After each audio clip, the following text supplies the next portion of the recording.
mendatangkan doa kita akan selalu diijabah selagi kita mempergunakan lisan kita dengan yang baik. Salamatul lisan, bihadil lisan. Nak masuk ke dalam tubuh, ada pada mulut kita. Dengan kita membaca Al-Quran, dengan kita mentelaah membaca Al-Quran, dengan kita mentelaah solat-solat kita yang kurang, dengan kita mentelaah banyak hal-hal yang kita lakukan di dalam kehidupan kita untuk menuju redahnya Allah Subhanahu wa taala. Selebih dan kurang saya minta maaf. Pengungu dalam sumak yang melayang berserakan. Biar ilmu setinggi lagi tapi tak baca amal lagi, tak katik gunung. Wassalamualaikum warahmatullahi wabarakatuh.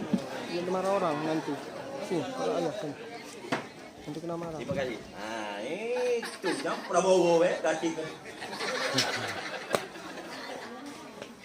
Para hadirin, marilah kita merenung sebentar di hadapan